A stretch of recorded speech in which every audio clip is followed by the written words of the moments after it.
తులసి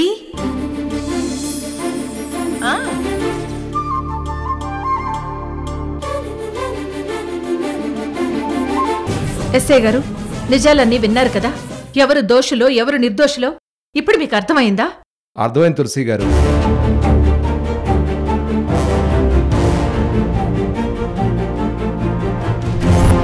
మేము ఏదైనా కేసు దర్యాప్తు చేస్తే దానికి సంబంధించి అన్నీ వెలికి తీయడానికి చాలా టైం పడుతుంది.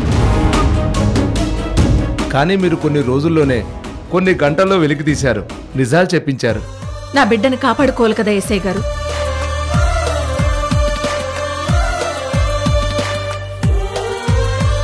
వాడి మీద బెంగ పెట్టుకున్న నా కోడలు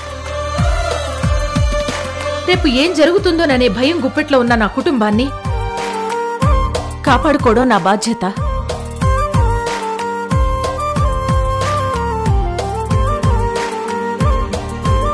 నా బిడ్డ ఏ తప్పు చేయడని తల్లిగా నేనెంత గట్టిగా చెప్పినా అది మీరు పరిగణనలోకి తీసుకోరు గనుక ఆధారాల కోసం వెంటపడ్డాను. ఆ నందిని మనుషుల్ని గాలించి పట్టుకున్నాను. ఈ ప్రయత్నంలో నువ్వు సక్సెస్ అయ్యావమ్మా.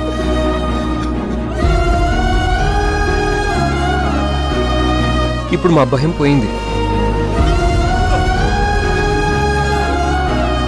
అన్నయ్యని ఎలా బయటికి తీసుకురావాలో అర్థం కాక చాలా టెన్షన్ పడ్డాం కదా వదిన.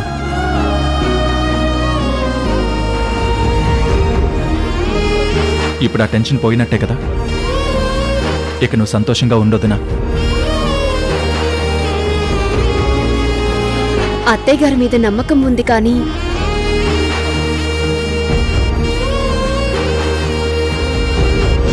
ఎక్కడో చిన్న కంగారు, భయం నాకు నిద్ర లేకుండా చేశాయి. ఇప్పుడు నాకు ప్రశాంతంగా ఉంది. తులసి గారు, ఆ వీడియో రికార్డ్ నాకు పంపించండి.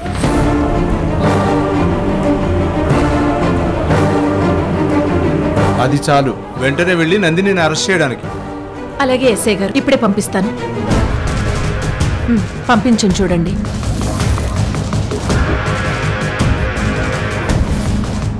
వచ్చింది తులసి గారు. వెంటనే వెళ్ళి ఆ నందినిని అరెస్ట్ చేయండి సార్. అలాగే మేడం.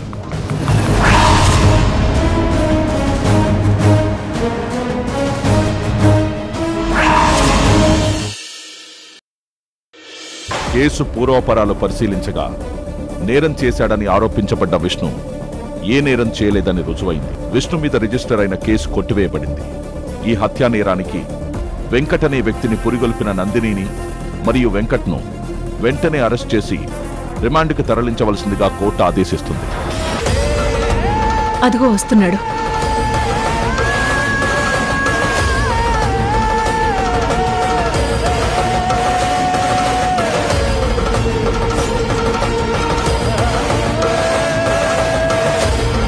ఇప్పుడు నాకు ప్రాణం వచ్చింది. నువ్వు బయటికి రావడం ఇంకా కొంచెం ఆలస్యమయ్యుంటే నేను బ్రతికేదాన్ని కాదు. రేవతి, వాడు వచ్చేసాడు కదా, ఇక నువ్వు సంతోషంగా ఉండు. అమ్మా,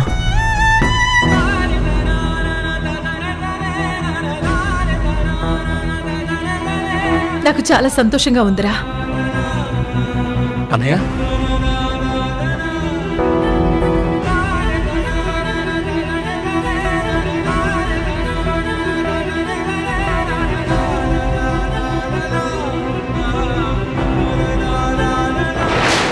విష్ణు, మనం ఎంత నిజాయితీగా ఉన్నా మనల్ని ద్వేషించే నందిని లాంటి వాళ్ళు ఉండడం వల్ల ఇలాంటి సమస్యలు ఏవో ఒకటి ఎదురవుతూనే ఉన్నాయిరా.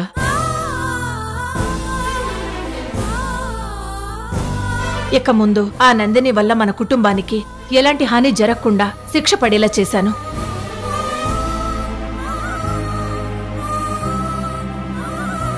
అబద్ధాలు, కుట్రలు తాత్కాలికంగా పైశాచిక ఆనందాన్నిస్తాయే కాని చివరికి నిజం ముందు ఘోరంగా ఓడిపోవలసిందే. న్యాయం వైపు నిలబడ్డ మనకిదొక పరీక్షా కాలం అనుకో. ఆఫీసర్ని కావాలన్న రేవతి కల నెరవేరకుండా నాకు కొన్నేళ్లు శిక్ష పడుతుందేమోనని జైల్లో గడిపినప్పుడు ఒక్కోసారి నాకు అనిపించిందమ్మా. కానీ అలాంటి పరిస్థితి నువ్వు రానివ్వలేదు. అత్తయ్య గారు చాలా తెలివిగా ఆలోచించి ఆధారాల కోసం గాలించి నువ్వు ఏ నేరం చేయలేదని నిరూపించడంలో సక్సెస్ అయ్యింది. రేవతి, నా కుటుంబాన్ని కాపాడుకోవడం నా బాధ్యత. అన్నయ్య, క్రెడిట్ అంతా అమ్మదే అయినా అదంతా తన బాధ్యత అని అమ్మ ఎప్పుడు ఇలాగే అంటుంది వదినా. అన్నట్టు అన్నయ్యకో సర్ప్రైజ్ ఉంది కదా. సర్ప్రైజ్ ఏంట్రా? గుడ్ న్యూస్ ఉందన్నయ్య. ఏంటా గుడ్ న్యూస్? అమ్మా, ఏంటమ్మా అది? చెప్తాన్రా. జ్యోతి, ముందు స్వీట్ బాక్స్ తీసుకురా.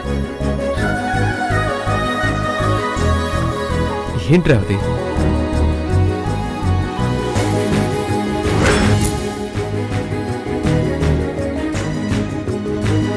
రేవతి, నువ్వు తినిపించు. విష్ణు, స్వీట్ తిను. ఆ గుడ్ న్యూస్ ఏంటో చెప్పు, చెప్పాకే తింటాను. ముందు తిను, చెప్తాను. ముందు గుడ్ న్యూసే వినాలి. రే విష్ణు, నువ్వు తండ్రి కాబోతున్నావు. అమ్మా,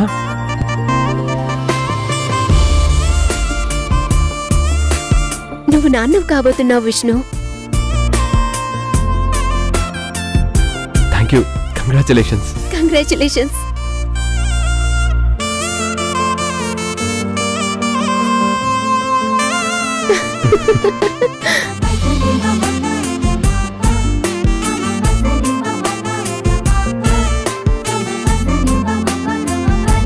అన్నయ్య, కంగ్రాట్స్ అన్నయ్య. కంగ్రాట్స్ అన్నయ్య. థ్యాంక్ యూ రా.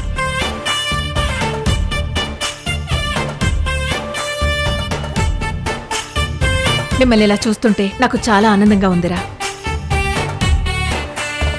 సరే పదండి, మనం ఇంటికెళ్ళి మాట్లాడుకుందాం. జ్యోతి, కారులో బట్టలున్నాయి, తీసుకురా. అలాగే అమ్మా.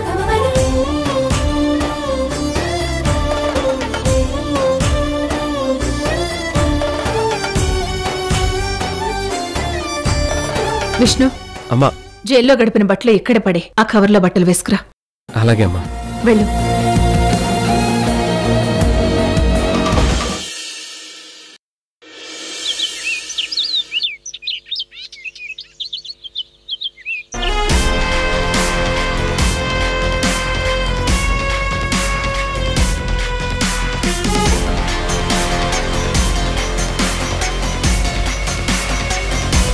విష్ణుకి శిక్ష పడే అడ్వంచటే వెళ్ళిపోతాడు అనుకుంటే, ఈ తులసి ఎన్ని క్రైమ్ స్టోరీస్ చదివిందో కానీ సక్సెస్ఫుల్గా కేసుకి ఎదురెళ్ళి ఆధారాలు సేకరించి రిమాండ్లో ఉండగానే కేసు కొట్టేయించి విష్ణుని ఇంటికి తీసుకొచ్చేస్తుంది.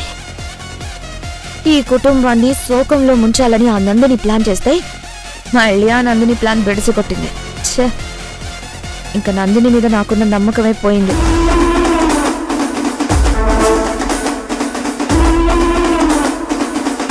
ఏంటి బుజ్జి, ఏంటి హడావిడే?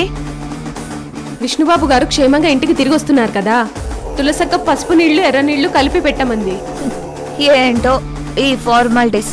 ఇంట్లో వాళ్ళ హడావిడి కంటే నీ హడావిడే ఎక్కువైపోయింది. హడావిడి కాకపోతే ఎంత పెద్ద గండం నుంచి విష్ణుబాబు గారు బయటపడ్డారు, మరి అందరి దృష్టి పోవాలి కదా. అయ్యో, ఎర్ర నీళ్లు కలపాలి.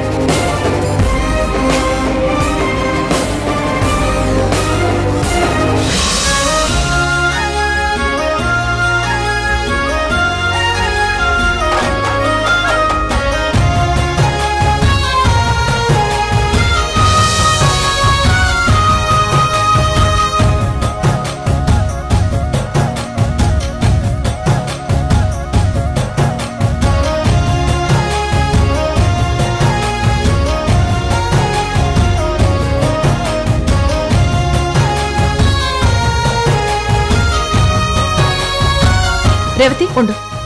నువ్వెక్కడే ఆగు విష్ణు. బుజ్జి, అక్క, పసుపు నీళ్లు రెడీ, ఎర్ర నీళ్లు రెడీ. బావగారు ఇంటికి క్షేమంగా వచ్చేశారు. ఎంత మంచి విషయం. పాపం ఇన్ని రోజులు మానసికంగా ఎంత నరకం అనుభవించారో. పాపం రేవతి తన తల్లి కాబోతుందన్న శుభవార్త మీకు చెప్పాలని తను మానసికంగా ఎంత నరకం అనుభవించిందో.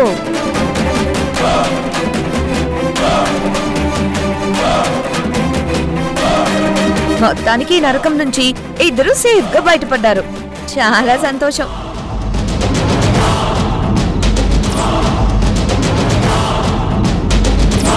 కొడుకును కాపాడిన క్రెడిట్ అంతా అత్తయ్య గారిదే.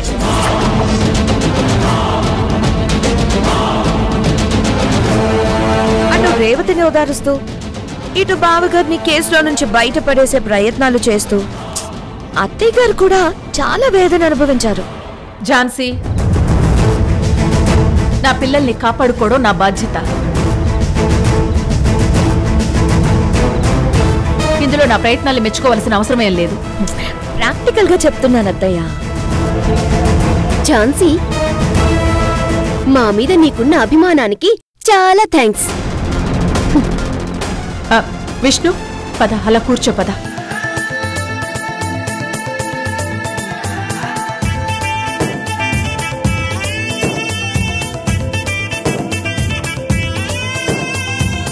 నీ మీద, మన కుటుంబం మీద ఎందరి కళ్ళు పడ్డాయో, ఎవరెవరు కీడు కోరుతున్నారు, అదంతా ఈ క్షణం నుంచి దూరం అయిపోవాలి.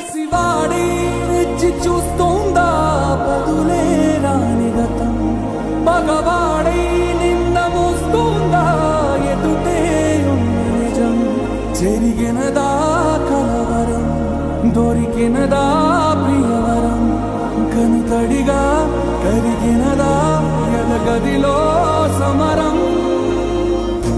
ఏది మనదనుకుంటా, ఏది కాదనుకుంటా, లేని తలరాతని వెతికే మనసుకు ఏమని చెబుతా. ఎంత కని దిగిపోతా, ఎంత కని దిగులవుతా, రాని మమకారాన్నడిగి ఎంతని పరుగులు పెడతా.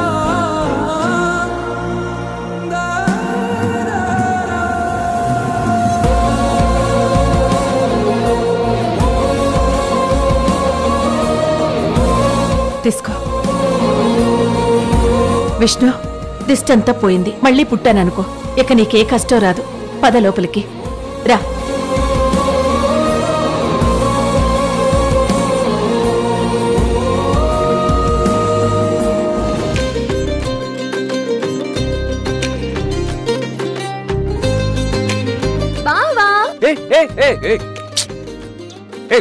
పిచ్చా నీకు?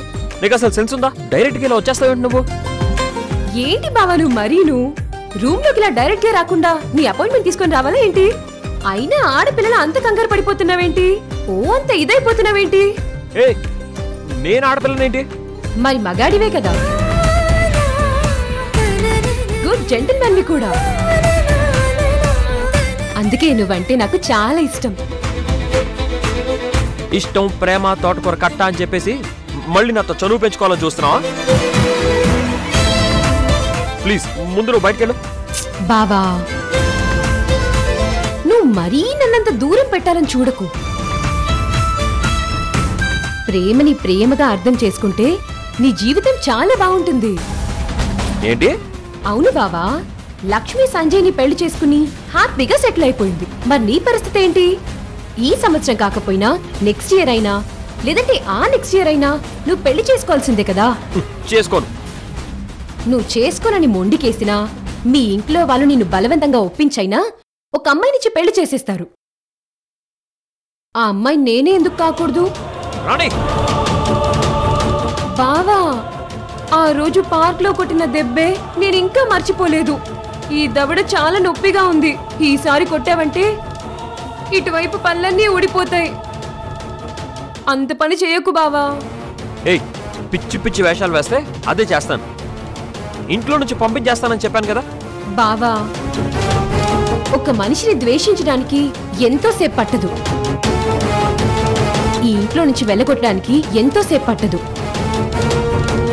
కానీ ఇక్కడ నీకు కానీ నీ కుటుంబానికి కానీ చేసిన అన్యాయం ఏంటి, ద్రోహం ఏంటి చెప్పు? నిన్ను ప్రేమించానని నా మనసులో మాట చెప్పడం తప్ప, అలా అని మనసులో ప్రేమ పెట్టుకుని నీతో కలిసి తిరుగుతూ నన్ను నేను మోసం చేసుకోవాలా? లక్ష్మిని నువ్వెప్పటికైనా పూర్తిగా మర్చిపోయి నీకంటూ ఒక తోడుని వెతుక్కుని ఒక కొత్త జీవితాన్ని మొదలు పెట్టాలి. ఆ కొత్త జీవితం ఏదో నాతోనే మొదలైతే నేను చాలా సంతోషిస్తాను. రాణి, 1 సంవత్సరం కాదు, 2 ఏళ్ళు 3 ఏళ్ళు కాదు, నా లైఫ్ పూర్తయ్యేదాకా నా మనసులో లక్ష్మి మాత్రమే ఉంటుంది. ఈ లైఫ్ తనకే అంకితం చేశాననుకో, మరో అమ్మాయికి నా మనసులో గాని నా లైఫ్లో గాని ప్లేస్ లేదు. అసలు పెళ్లి అనే టాపిక్ నా లైఫ్లోనే లేదు, గుర్తుపెట్టుకో. బావా, ఇలాంటి స్టేట్మెంట్స్ ఇచ్చిన ప్రేమికులెందరో మరోసారి ప్రేమను పడ్డం జరిగింది, మరో అమ్మాయిని పెళ్లి చేసుకోవడమూ జరిగింది. ఎన్ని చూడట్లేదు? నువ్వు ఎన్నో చూసుంటావు గాని నన్ను చూడలేదు. నా మనసులో ఎప్పటికీ లక్ష్మియే ఉంటుంది. లక్ష్మిని ఆరాధిస్తూ ఉంటాను తప్ప లక్ష్మిని మర్చిపోలేను. లక్ష్మిని కొద్ది రోజులకి నువ్వు మర్చిపోతావు. నువ్వు మర్చిపోయేలా నేను చేస్తాను. అది నీ వల్ల కాదు. బావా, ఛాలెంజ్ చేయకు, ఓడిపోతావు. నీ మనసులో లక్ష్మి ఆలోచనలు పోయి ఆ పాత జ్ఞాపకాలన్నీ దూరమైపోయి ఈ రాణి గురించి నువ్వు ఆలోచించే రోజు నీకు కంపల్సరీ వస్తుంది. ఎప్పటికీ రాదు. రప్పిస్తాను, కంపల్సరీ రప్పిస్తాను. రప్పించలేవు. ముందు నువ్వు వెళ్తావా? వెళ్తాను. నీకోసం మంచి కాఫీ తీసుకొస్తాను. నా కాఫీ ఏం వద్దు, నన్ను వదిలే. నీ నస్సలు వదిలిపెట్టింది కదా.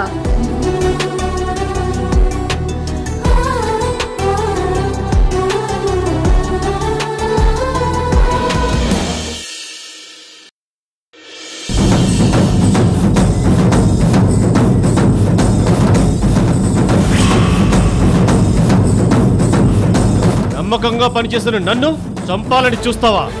ఇప్పుడు నేను నిన్ను చంపుతాను. ఎవరు అడ్డొస్తారో చూస్తాను. నీ చావు తప్పించలేరు.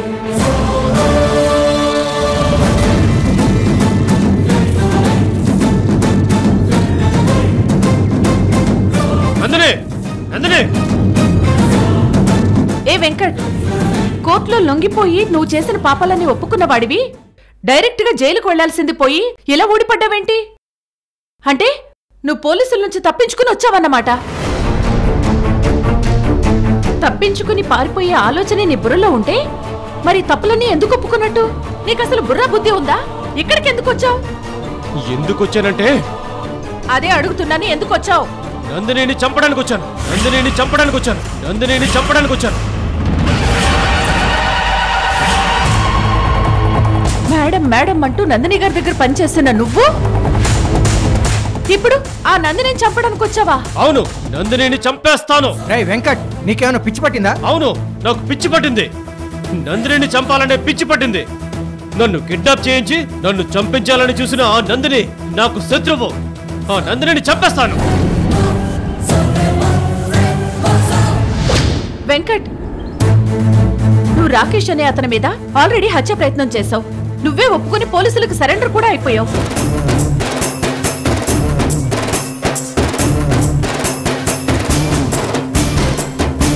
మళ్ళీ ఇంకో హత్య ప్రయత్నం అంటే నీకు జీవిత ఖైదు కాదు, ఏకంగా ఉరిశిక్ష పడినా ఆశ్చర్యపోనక్కర్లేదు.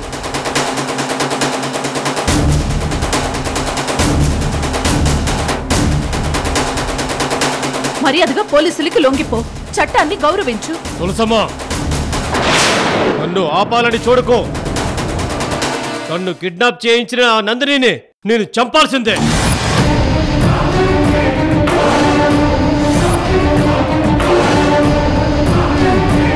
చంపాలి చంపాలి అన్న పైచం తప్ప నేను చెప్పేది వినవేంట్రా? జరిగిందేంటో నేను ఇప్పుడు చెప్తాను విను.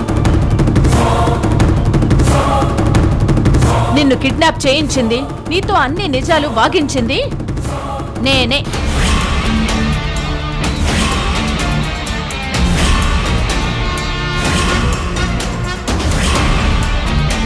మా విష్ణుని కేసులో ఇరికించటానికి నందిని నిన్ను అకాడమీ దగ్గరికి పంపించింది.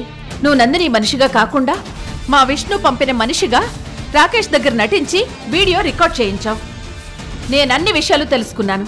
కానీ ఇవన్నీ నేను చెప్తే తల్లి ప్రేమతో చెప్తున్నానని కోర్టు నమ్మదు. ఇలాంటి రోజు ఇంత తొందరగా వస్తుందని అనుకోలేదు కదా.